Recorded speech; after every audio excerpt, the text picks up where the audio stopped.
Snow fell relentlessly, the kind of storm that swallowed everything in its path. Jack gripped the steering wheel tighter, squinting to see through the windshield as his wipers struggled against the snow, piling up faster than they could clear. He had taken the mountain pass as a shortcut, a decision he now deeply regretted. The radio crackled with static, and a distorted voice broke through. "Turn back," it whispered, faint but unmistakable. Jack froze, his fingers trembling slightly. He glanced at the radio dial. It was tuned to a music station. He switched it off, hoping the silence would calm his nerves, but the words lingered in his mind. A dark shape loomed ahead. Slowing to a crawl, Jack realized it was a cabin, half buried in snow, with a faint light flickering inside. Relief washed over him. His phone had no signal, and he knew he couldn't risk driving further in these. He pulled off the road and trudged through the snow, his breath fogging in the freezing air. The cabin door creaked open under his hand, revealing a single room with an old fireplace, a worn armchair, and a table covered in dust. On the table lay an open journal, its pages yellowed with age. Jack hesitated, feeling an inexplicable unease as he stepped inside. The fire in the hearth flickered weakly, as if it had been lit moments ago. The journal caught his attention. Its first few entries were mundane, detailing repairs and hunting trips. But as he flipped further, the tone grew darker. One passage read, "The snow isn't natural. There's something in it, watching, waiting. It calls itself the snowbound wraith. If you hear it, it's already too late." Jack shivered, though the room was warm. He closed the journal and decided to restart the fire to keep busy. Outside, the storm howled like a living thing.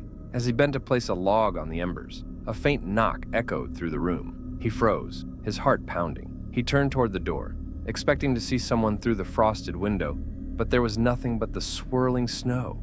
The knock came again, louder this time. Gathering his courage, Jack opened the door. The icy wind roared in, but the porch was empty. He closed the door, bolting it tightly. "Just the wind," he muttered to himself, though he didn't believe it. He settled into the armchair, but the sense of unease only grew. A sudden knock on the wall behind him made him jump. Spinning around, he saw nothing but the empty cabin. Then, from the corner of his eye, he noticed something. Footprints leading from the door to the table. They hadn't been there before. Panic rising, Jack grabbed the journal and flipped to the last page. The handwriting was scrawled and uneven, as if written in desperation. "The wraith doesn't knock to come in.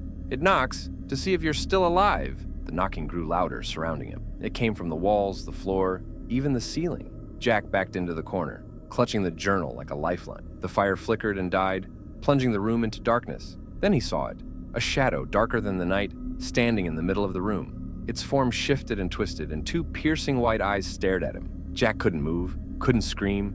The shadow stretched toward him, its elongated fingers brushing his face like icy needles. In a surge of adrenaline, Jack threw the journal into the hearth, hoping the pages would ignite. Flames roared to life, casting the room in an orange glow. The shadow recoiled, letting out an ear-piercing shriek before vanishing into the walls. Jack didn't wait. He bolted out of the cabin, the storm biting at his skin. He ran blindly through the snow, his lungs burning and his legs numb. Behind him, the knocking continued, fading only when the cabin was out of sight. Days later, a search party found him wandering near the highway, frostbitten and delirious. He mumbled incoherently about shadows and knocking, clutching a burned scrap of paper with a single word written on it: "Beware." As they led him to safety, Jack looked over his shoulder, his heart sinking. In the distance, the faint outline of a cabin stood against the snow, its windows glowing with an unnatural light. And then, even over the howling wind, he heard it again, the knocking, faint and steady, following him like a heartbeat. The wind howled like a feral beast, and the snow fell so thick that the world outside was swallowed whole. Abby tightened her scarf and pulled her coat closer as she trudged through the frozen woods. Her car had skidded off the road hours ago, and with no signal and no passing cars in sight, she had been forced to set off on foot. Her flashlight beam barely cut through the storm. Each step was a fight against the knee-deep snow, and her breath came in short, visible bursts. Just as she was about to collapse, she spotted it, a faint light flickering in the distance, a cabin nestled among the trees. Relief surged through her as she made her way toward it. The cabin was small, its windows frosted over, and its wooden exterior battered by time and weather. Abby knocked on the door, but there was no answer. Desperation drove her to push it open, the creak of the hinges cutting through the storm's roar. Inside, a small fire crackled in the hearth, and the warmth was immediate and welcoming. "Hello," she called out, but the only response was the groan of the wind outside. The interior was sparse but functional. A wooden table, 2 chairs, and a cot, pushed against one wall. Abby hesitated, feeling a pang of guilt for intruding, but the storm showed no signs of letting up. She sat by the fire, letting her frozen fingers thaw. It wasn't until she looked closer at the table that she noticed something odd. There were 2 mugs sitting there, one still half filled with steaming tea. Her heart skipped a beat. Someone had been here moments ago. "Is someone here?" she asked, her voice trembling slightly. The only response was the crackle of the fire. Abby stood and scanned the room, her unease growing. The cabin had no other rooms or hiding places, yet, as she turned, she caught movement in her peripheral vision, a shadow slipping just out of view. She whipped around, but nothing was there. Her breath quickened as she grabbed her flashlight and shined it into the corners of the room. Empty. Abby shook her head, trying to shake the creeping fear. "It's just the storm messing with me," she muttered, but the feeling didn't leave her. As she settled on the cot, the fire dimmed slightly. She turned toward it, and that's when she saw it. A handprint, clear and distinct, forming on the frosted window pane. Her blood turned to ice. She jumped to her feet, clutching the flashlight like a weapon. "Who's out there?" she demanded, her voice cracking. The handprint stayed, unmoving. Abby edged closer to the window, her heart hammering. She shined the flashlight outside, but the beam revealed only swirling snow. The door creaked behind her. Slowly, Abby turned, every instinct screaming at her to run. The door was open, swinging slightly in the storm's wind. She hadn't heard it open. The fire suddenly died, plunging the room into darkness. Abby fumbled for her flashlight, clicking it back on. The beam danced across the room, catching glimpses of movement, shadows that shouldn't have been there. She backed against the wall, breathing heavily. "Who's there?" she whispered. The answer came in the form of a voice, soft and low, echoing from everywhere and nowhere. "You shouldn't have come here." Abby's flashlight flickered, and in that brief moment of darkness, she felt something brush against her arm. She screamed, swinging the flashlight wildly, but the beam revealed only emptiness. The voice came again, closer this time. "You're not supposed to." The shadows coalesced in the center of the room, forming a vague, humanoid shape. 2 glowing eyes stared at her, filled with malice. Abby stumbled back, her mind racing for an escape. The door was her only chance. She sprinted for it, but the moment her hand touched the handle, it slammed shut with a force that sent her sprawling. "You can't leave," the voice whispered again, this time directly in her ear. Abby scrambled to her feet, tears streaming down her face. She turned back to the room, but the figure was gone. The shadows had vanished. Only silence remained. The handprint on the window was gone too, as if it had never been there. Abby didn't hesitate. She threw open the door and ran into the storm, the freezing wind cutting into her skin. The cabin disappeared behind her, swallowed by the blizzard. Hours later, she stumbled onto the road, nearly collapsing in front of a passing snowplow. The driver helped her inside, his eyes wide with concern as he wrapped her in a blanket. "Are you okay?" he asked. Abby nodded weakly, but as she looked back toward the woods, she froze. In the distance, barely visible through the snow, was the cabin. Its windows glowed faintly, and in one of them, she swore she saw a figure watching her. The driver followed her gaze and frowned. "There's nothing out there," he said. "That stretch of forest has been empty for years." Abby didn't respond. She couldn't take her eyes off the cabin, even as it faded from view. But just before it disappeared completely, she saw it, a handprint forming on the glass, clear and deliberate, as if waving her goodbye. The blizzard had come out of nowhere, a howling wall of snow and ice that seemed almost alive. Ethan cursed under his breath as he struggled to keep his truck on the winding back road. The headlights barely penetrated the storm, and the road signs were buried under drifts of snow. "Why didn't I just wait until morning?" he muttered to himself. But he knew the answer. The job interview was his chance to finally turn things around, and he couldn't afford to miss it. The storm grew worse. Ethan's hands tightened on the wheel as the truck's tires skidded on the icy road. That's when he saw it, a figure standing in the middle of the road, barely visible through the swirling snow. Slamming on the brakes, he skidded to a stop just in time. The figure didn't move. Ethan squinted, trying to make sense of what he was seeing. It was a woman, dressed in an old-fashioned coat and scarf, her hair whipping around her face in the wind. He rolled down the window slightly, the icy air biting at his skin. "Are you okay? Do you need help?" The woman didn't answer. She just stared at him, her eyes wide and hollow, her face pale as if drained of blood. Ethan felt a chill that had nothing to do with the weather. "Do you need a ride?" he asked again, his voice trembling. This time she nodded slowly and moved toward the passenger. Ethan hesitated but unlocked it, telling himself he couldn't leave her out in the storm. She climbed in without a word, her movements slow and deliberate. "Where are you headed?" he asked, trying to mask his... She didn't respond. She simply stared out the windshield, her hands folded neatly in her lap. Her clothes were dry, despite the snowstorm raging outside. Ethan cleared his throat. "Okay, well, I'll just drive you to the next town. Shouldn't be too far." The woman nodded again, her gaze fixed on something in the distance. As he drove, Ethan couldn't shake the feeling that something was wrong. The air inside the truck felt colder, despite the heater blasting. The woman's silence was oppressive, and every time he glanced at her, she seemed off. Her face was unnaturally still, her eyes unblinking. Trying to break the tension, he said, "So, were you stranded out here? Pretty rough night to be out." She finally turned to look at him, and Ethan almost swerved off the road. Her eyes were wrong, clouded over, like frost had formed on the inside of her pupils. "I was waiting," she said, her voice barely more than a whisper. "For what?" Ethan asked, his heart pounding. Her lips curled into the faintest smile. "For you." The truck suddenly stalled, the engine sputtering and dying. The headlights flickered before plunging them into darkness. Ethan cursed, turning the key frantically, but the engine refused to turn over. "What the hell?" he muttered, his breath visible in the freezing air. When he looked back at the passenger seat, the woman was gone. Panic surged through him as he whipped his head around, scanning the darkened truck. The passenger door hadn't opened, and there were no footprints in the snow outside. Then he heard it, a faint tapping on the window. Ethan turned slowly, his blood turning to ice. The woman's face was pressed against the glass, her pale lips stretched into a grin that was far too wide, her frost-covered eyes boring into his. He scrambled to lock the doors, his hands shaking so badly he could barely hit the button. The tapping grew louder, more insistent, until it sounded like nails scratching against the glass. "Leave me alone, T," he shouted, his voice cracking. The tapping stopped. The truck fell silent except for the howling wind outside. Ethan sat frozen, clutching the steering wheel like it was the only thing keeping him tethered to reality. Minutes passed. The storm raged on, and the woman didn't reappear. Summoning his courage, Ethan grabbed his phone, but there was no signal. He was about to try starting the truck again when he heard it, a faint voice, soft and melodic, coming from the back seat. "Why are you leaving so soon?" Ethan turned, and there she was, sitting calmly in the back seat, her grin impossibly wide, her frostbitten hands resting on her knees. He screamed, flinging open the driver's door and stumbling into the snow. The cold bit into his skin, but he didn't care. He ran blindly into the storm, his only thought to get as far away from the truck as possible. The snow swallowed him whole, and the wind drowned out his cries. Eventually he collapsed, his body numb and his breath ragged. When he woke, it was morning. The storm had passed, leaving the landscape glittering under a pale sun. A snowplow driver found him and called for help, but Ethan could barely speak. The driver looked at him curiously. "Where's your truck?"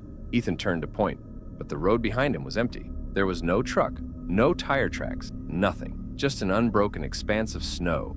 As he was loaded into the plow's cab, Ethan glanced back one last time. Far in the distance, barely visible against the tree line, he saw her, a pale figure standing in the snow, her frostbitten smile unwavering. The storm raged on as Jake drove through the desolate mountain road, his windshield wipers barely keeping up with the relentless snow. The only sound was the creak of his tires against the icy ground and the rhythmic thrum of the engine. He regretted taking the shortcut, but the thought of saving an hour on his trip had been too tempting to resist. Now, the narrow, winding road felt like it stretched into eternity. The GPS screen flickered before cutting out entirely. "Great," Jake muttered, tapping it uselessly. He reached for his phone, but the no-service icon in the corner of the screen made his stomach sink. As he squinted into the blizzard, his headlights caught something up ahead, a faint silhouette swaying by the side of the road. Jake slowed to a crawl, his heart pounding. It was a person, barely visible through the swirling snow. Rolling down his window, Jake called out, "Hey, you okay? Do you need help?" The figure turned slowly, revealing a pale, gaunt face framed by snow-drenched hair. It was a woman in a thin dress, her arms wrapped around herself as she shivered violently. Her eyes met Jake's, wide and hollow, and he felt a chill crawl up his spine that had nothing to do with the weather. "You'll freeze out here," Jake said, forcing a friendly tone. "Get in. I'll take you somewhere safe." She hesitated for a moment before nodding and climbing into the passenger. Her movements were stiff and unnatural, and Jake noticed her skin was almost blue from the cold. He cranked up the heat, glancing at her uneasily. "Where are you headed?" he asked. The woman didn't answer right away. Her eyes remained fixed on the windshield, her hands clutching her knees. Finally, she said, "Just keep driving." Jake frowned. "Okay, but where am I dropping you off?" "Just drive," she repeated, her voice low and strained. Uneasy, Jake did as she asked. The road stretched on, flanked by dense trees that loomed like silent sentinels. The snow seemed to fall harder with each passing mile, and Jake's sense of direction was slipping away. He stole glances at the woman, who sat unnervingly still, her breath fogging the window. "Were you stranded out here?" he asked, trying to make conversation. She didn't respond. Instead, she tilted her head slightly, her gaze shifting to him. "You shouldn't have stopped," Jake blinked. "What do you mean?" "They're coming now," she whispered, her voice trembling. "They always come." A sudden, deafening thud shook the car. Jake slammed on the brakes, his heart leaping into his throat. The woman didn't flinch. She stared straight ahead, her expression vacant. "What was that?" Jake said, his voice shaking. He leaned forward, squinting into the storm, but the headlights illuminated only snow and shadows. Another thud, louder this time, came from the roof of the car. Jake's breath caught as he gripped the steering wheel. "What the hell's going on?" "They don't like when you take people away," the woman murmured, her tone eerily calm. "They want me back." Jake's pulse raced. He reached for the door handle, ready to get out and check, but she grabbed his arm with ice-cold fingers. "Don't!" she said, her grip stronger than it should have been. "If you go outside, they'll take you too."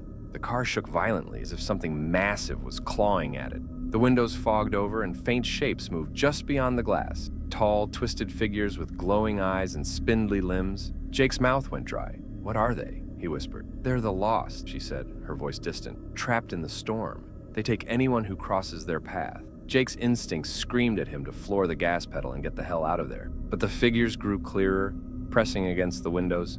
Their distorted faces were twisted into grotesque grins, their breath fogging the glass as they peered inside. "Drive," the woman urged, her voice rising. "It's your only chance." Jake didn't need to be told twice. He slammed his foot on the gas, the tires spinning before finding traction. The car lurched forward, and the figures fell away, their wails piercing through the storm. The woman sat back, her expression unreadable. "You can't stop again," she said. "Not until you're out of the woods." Jake nodded, gripping the wheel tightly. The road ahead seemed endless, the snow blinding, but he kept going. He didn't dare look back, though he swore he could feel the eyes of the lost watching him. Hours later, the storm began to lift. The snow thinned and the trees gave way to open fields. Jake let out a shaky breath, his muscles aching from the tension. When he turned to speak to the woman, the passenger seat was empty. He slammed on the brakes, his heart pounding. The door was still locked and there was no sign of her anywhere. The seat where she had sat was dry, as though no one had been there at all. Jake sat in stunned silence, his breath visible in the cold air. In the distance, he thought he saw a figure standing at the edge of the woods, watching him. Without another word, he put the car in gear and drove, vowing never to take the scenic route again. The storm was unrelenting, battering the windows of the small mountain inn where Lisa had sought refuge. She had planned to drive straight through the night to visit her sister, but the blizzard had other plans. The winding roads had become too treacherous, and the faint glow of the inn's sign had been a welcome sight. "Room for one?" she had asked, her voice trembling from the cold. The elderly innkeeper had nodded, his face lined with years of experience and something that Lisa couldn't quite place, a shadow of unease. He handed her the key without a word, gesturing to the stairs. The room was small but cozy, with an old four-poster bed and a single window overlooking the snow-covered forest. The heater hummed faintly, barely cutting through the chill that seemed to seep from the walls. Lisa dropped her bags and sighed, grateful to be off the road. As she settled in, she noticed a peculiar detail. A large mirror hung on the wall opposite the bed. Its ornate frame was chipped and tarnished, and the glass itself had an unusual, almost watery quality. Every time she glanced at it, her reflection seemed just a little off, slightly delayed or tilted at an odd angle. Shaking off the feeling, Lisa told herself she was just tired. She crawled into bed, pulling the heavy quilt around her, and closed her eyes. The wind howled outside, rattling the window panes. The room was eerily quiet otherwise, the kind of silence that made every creak and groan of the old building seem louder. Lisa tossed and turned, unable to shake the unease that clung to her. Just as she was about to drift off, a faint sound made her freeze. It was coming from the mirror, a soft, rhythmic tapping. Lisa's eyes snapped open and she stared at the mirror, her heart pounding. The tapping continued, steady and deliberate, as if someone or something was on the other side, trying to get her attention. "Hello?" she called out, her voice trembling. The tapping stopped. The silence that followed was suffocating. Lisa sat up in bed, her eyes locked on the mirror. Her own reflection stared back at her, pale and wide-eyed. But something was wrong. The reflection wasn't moving the way it should. She raised her hand slowly, testing the image. Her reflection followed, but there was a slight delay, as if it were considering its actions before mirroring hers. A chill ran down Lisa's spine. She threw the quilt off and approached the mirror cautiously. Her reflection moved closer as well, its face tense with fear. "Is this some kind of trick?" she whispered, pressing her fingers against the cold glass. Her reflection did the same, its hand meeting hers, but then it smiled. Lisa stumbled back, her breath hitching in her throat. The smile was wide and unnatural, stretching far beyond what any human face should be capable of. The tapping returned, louder now, and this time, it wasn't coming from the mirror. It was at the door. She spun around, her heart hammering in her chest. The doorknob jiggled, and the sound of scratching filled the air, as if someone or something was trying to claw its way inside. "Who's there?" Lisa shouted, her voice cracking. The scratching stopped. Lisa grabbed her phone, her hands shaking, but there was no signal. The room felt colder, and the tapping on the mirror resumed, more insistent than before. She turned back to the glass, and her reflection was no longer smiling. It was screaming, its mouth open in a silent wail, its hands pressed against the inside of the mirror as if it were trapped. "Help me!" The reflection mouthed,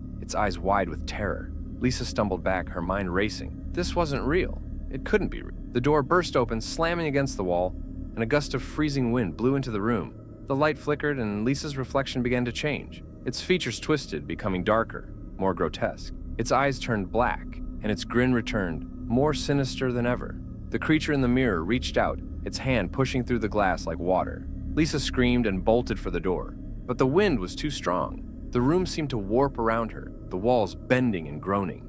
A hand grabbed her ankle, icy and firm, pulling her to the ground. She kicked and thrashed, her screams swallowed by the howling wind. The last thing she saw before everything went dark was her own face staring down at her, twisted into a malicious grin. When morning came, the innkeeper found the room empty. The bed was undisturbed, the mirror intact, and the only sign of Lisa's presence was her car, still parked outside, buried under the snow.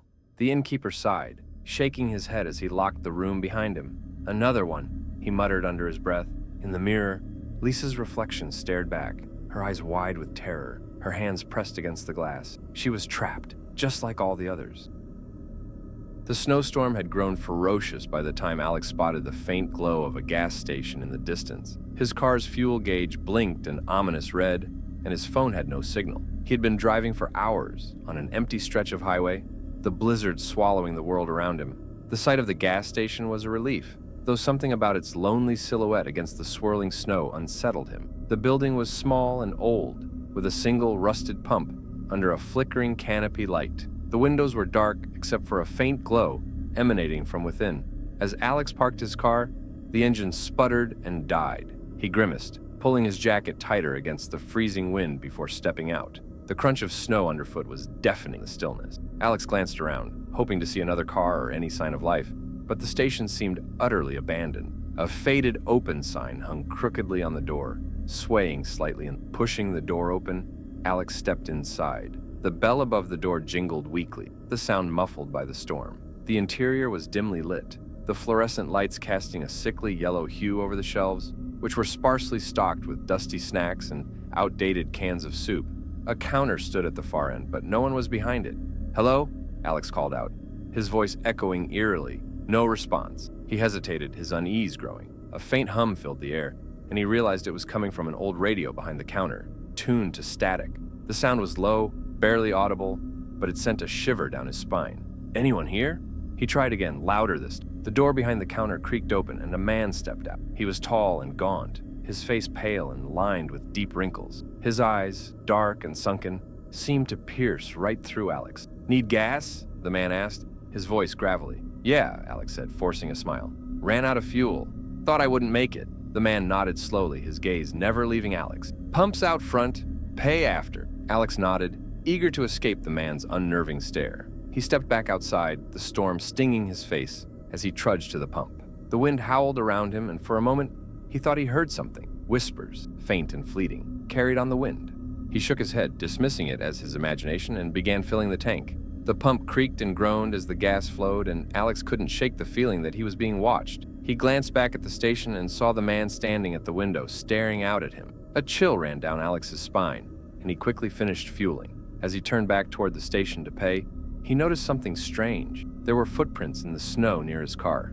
Footprints that weren't his. They led around the vehicle and disappeared into the storm. "Hello?" he called out, his voice shaky. The wind swallowed the sound. Hurrying inside, Alex slammed the door behind him. The man was back behind the counter, his expression unreadable. "Here," Alex said, pulling out his wallet. "How much?" The man didn't answer immediately. He tilted his head as if listening to something only he could hear. Finally, he said, "You shouldn't be out here." Alex frowned.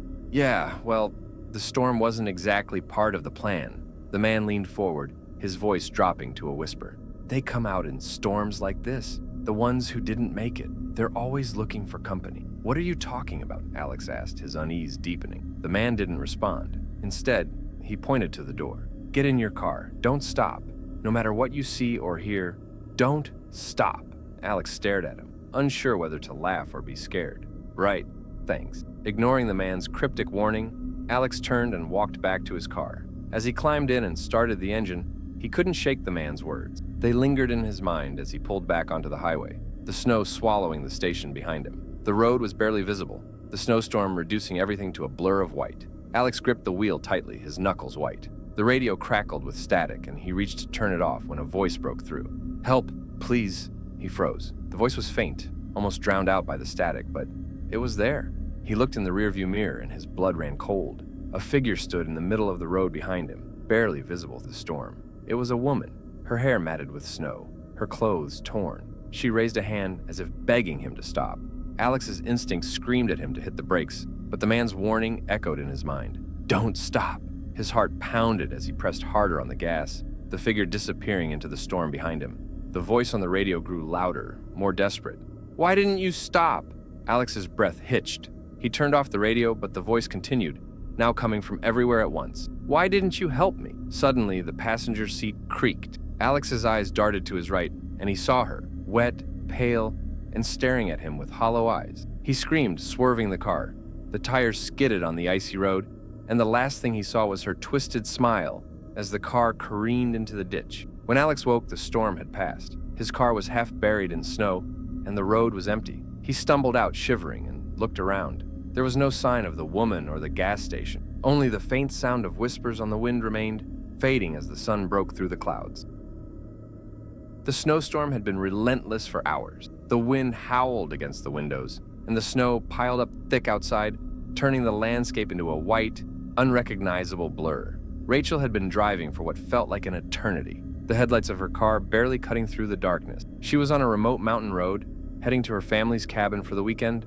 She hadn't expected the storm to be so severe, but now, with the roads becoming impassable, she was regretting her decision to drive. Her phone had died hours ago, and she hadn't seen another car in what seemed like forever. The road ahead was barely visible, and her tires had been slipping dangerously on the icy patches. Rachel's nerves were frayed, but she kept pushing forward, hoping to find some shelter before the storm worsened. Just as she was about to give up hope, she saw a flickering light in the distance, a house. It looked abandoned, but she had no other choice. She could barely make out the silhouette of a small, dilapidated cabin standing on a hill. The lights from the nearby town were far behind her, and she couldn't risk driving any further. Rachel pulled into the narrow driveway, her car crunching over the snow and ice. She parked near the porch and took a deep breath before stepping out into the cold. The wind immediately hit her, sharp and biting. The door to the cabin creaked open as if waiting for her, and Rachel hesitated before stepping inside. The smell of damp wood and stale air greeted her as she entered. The interior was old and dusty, with cobwebs hanging from the corners of the ceiling. The room was dimly lit by a single flickering light bulb overhead. Despite its rundown appearance, it seemed safe enough for the night. Rachel would figure out her next move once the storm passed. She shut the door behind her and set down her bags, shivering from the cold that had already seeped into her bones. The room was small, with a faded couch, an old fireplace, and a rickety wooden table. A portrait hung on the wall, but it was too obscured by grime to make out the details. The only sound was the howling wind outside, rattling the wood. Rachel wandered through the house, looking for anything that could help her pass the time until morning. The kitchen was sparse, empty cabinets, an old fridge, and a chipped sink. As she turned away from the sink, she noticed something odd in the corner of the room. A small door tucked away behind a curtain led to what appeared to be a basement. She was tempted to ignore it, but curiosity gnawed at her. She had nowhere else to go, and it was at least a distraction from the storm. With a hesitant sigh, Rachel grabbed the handle and opened the door, descending the creaky wooden steps into the dark. The air was colder down here, and the walls were damp with the smell of mildew. Rachel's footsteps echoed in the silence as she fumbled for the light switch. After a few moments, the light flickered on, casting a pale glow over the room. The basement was cluttered with old furniture, boxes, and forgotten trinkets. But what caught Rachel's eye was a large, ornate mirror leaning against the far wall. The mirror was strange, with a dark wooden frame intricately carved with patterns she couldn't quite decipher. It seemed out of place in the otherwise dusty, forgotten basement. Rachel felt drawn to it, as if it was calling her. She approached cautiously, her reflection dimly visible in the glass. But something was wrong. Her reflection was different. It wasn't exactly her.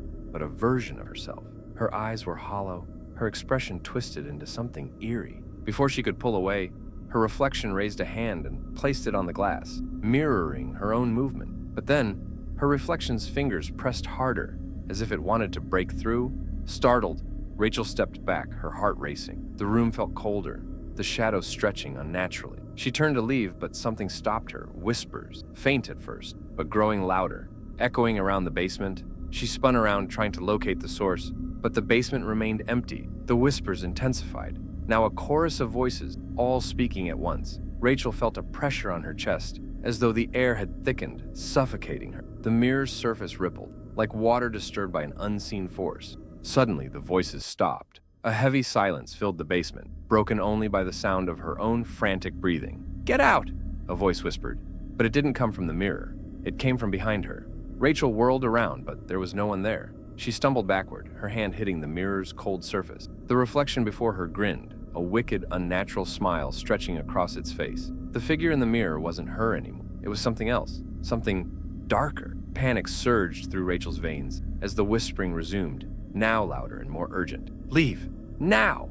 Without thinking, she bolted up the stairs, her feet slipping on the icy steps as she rushed to the door. But when she turned the handle, it wouldn't budge. She yanked harder, but the door was stuck, as if something was holding it shut. The whispering grew louder, filling the space, drowning out everything else. Rachel spun around, looking for another way out, but the basement seemed to be shifting. The walls were closing in and the air was thick with an overwhelming presence. And then, from behind her, she felt a cold, clammy hand grip her shoulder. She screamed, spinning around to find nothing, no one. But in the mirror, she saw her own reflection, staring back at her with that terrible grin. And then the figure stepped out of the glass, its hand reaching toward her. The snowstorm had been raging for hours, but Mark wasn't concerned. He was used to driving in tough conditions. It was part of his job as a long-haul trucker. What unsettled him was the sudden detour. The route he usually took was blocked by fallen trees, and the GPS had rerouted him onto an unfamiliar mountain road. As the wind howled and the snow whipped against his windshield, Mark's headlights barely pierced the thick, swirling fog. The truck's engine rumbled steadily, but he couldn't shake the feeling that something was wrong. There was no sign of any other vehicles on the road, and the deeper he drove into the mountains, the more isolated everything felt. It was like the world had swallowed him whole. Then, just as Mark was about to curse his luck, he saw a faint light in the distance. A small, isolated cabin stood on the side of the road, its porch light flickering weakly through the storm. It was the only sign of life for miles, and he figured it would be wise to stop, take a break, and warm up before continuing. Mark parked his truck and stepped out into the biting cold, his breath clouding in the frigid air. He made his way up to the cabin, the snow crunching beneath his boots. As he knocked on the door, he hesitated, thinking about how quiet it was inside. But he could hear faint footsteps approaching from the other side, and the door creaked open. An elderly man stood in the doorway, his face weathered and pale, eyes shadowed by the heavy lines of age. His voice was raspy, as though he'd been silent for too long. "Can I help you?" the man asked. "I'm just passing through," Mark said, forcing a smile. "The storm's getting bad out there, and I figured I'd stop for a while." The old man nodded slowly. "It's not safe to be out here in a storm like this. You're welcome to stay the night, but you best get some rest. The storm doesn't let up." Mark thanked him and stepped inside, shaking the cold off. The interior of the cabin was dimly lit by a few flickering oil lamps. The air smelled of smoke and aged wood. An old stove crackled in the corner, casting warm light that was a welcome relief after the chill outside. The man led him to a small cot near the fireplace. "Make yourself comfortable. I'll get you something to eat," the old man said, disappearing into the back of the cabin. Mark settled into the cot, the warmth from the fire slowly seeping into his bones. He closed his eyes, listening to the crackle of the fire and the howling wind outside. He was exhausted from the long drive, and despite the strange feeling that had settled in his chest, he allowed himself to drift off to sleep. Hours later, Mark was suddenly jolted awake. The storm had intensified, and the wind was now pounding against the walls of the cabin. He could hear the old man moving about in the back of the house, but something was off. It wasn't the normal shuffle of someone getting up. It was too quiet, too deliberate. Mark sat up, rubbing his eyes and straining to listen.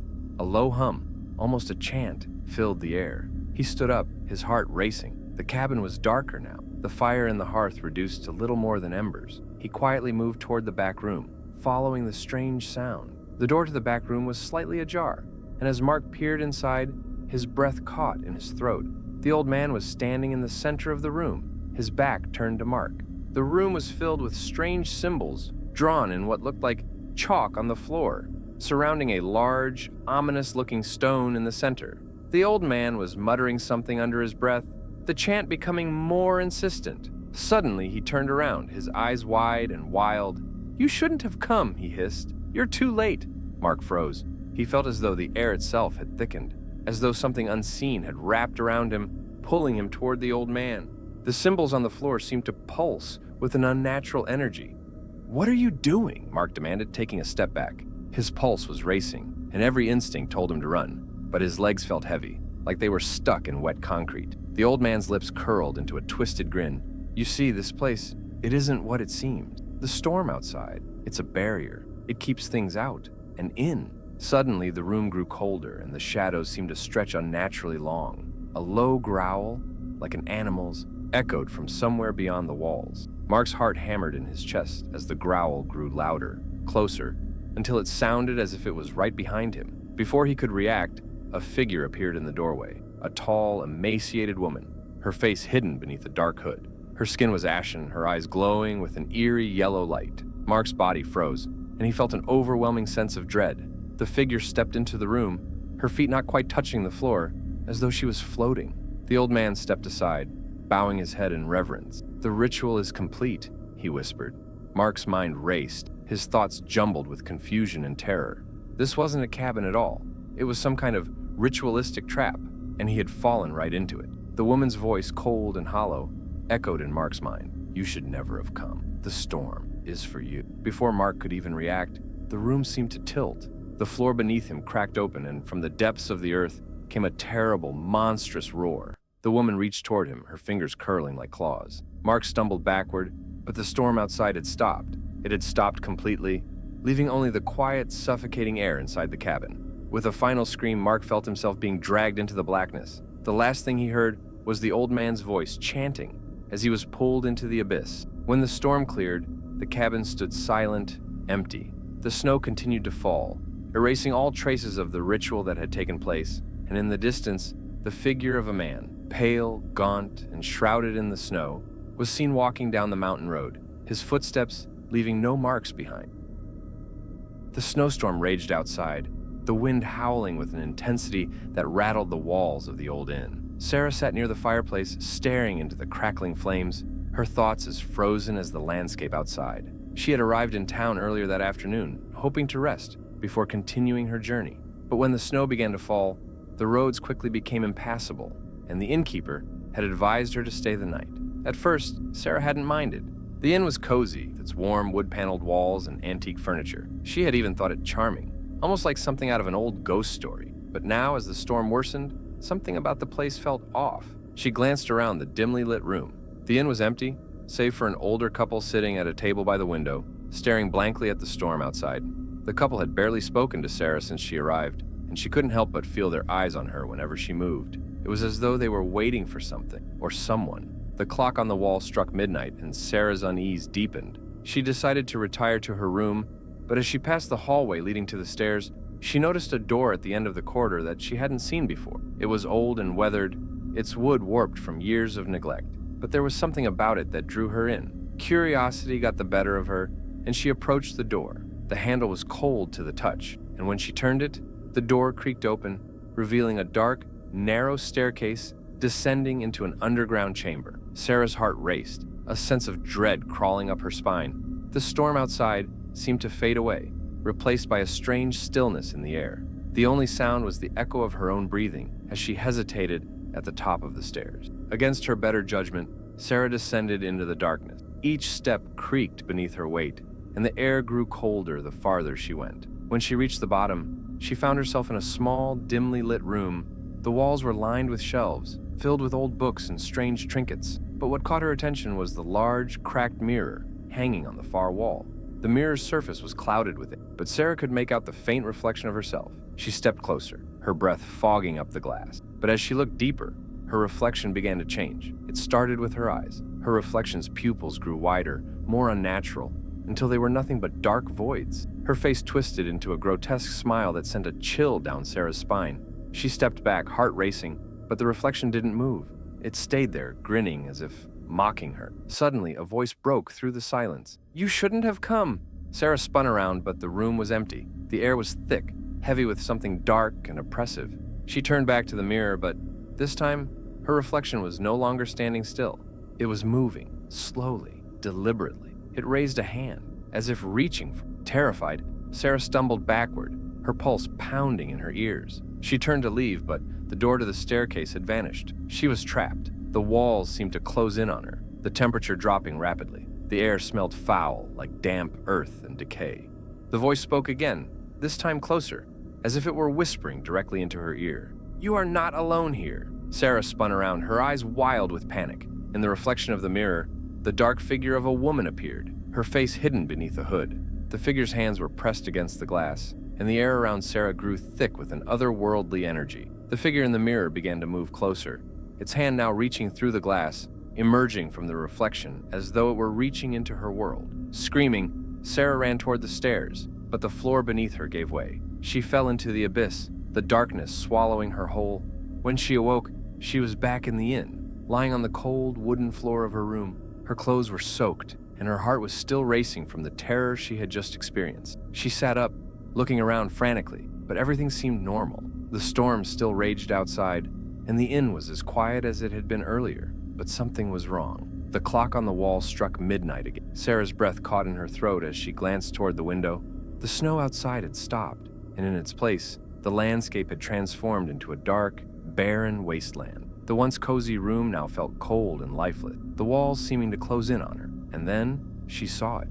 In the reflection of the window, a dark figure stood behind her, watching her with empty, hollow eyes. The figure stepped closer, its form shifting in the glass. It raised a hand to her shoulder, its cold fingers brushing against her skin.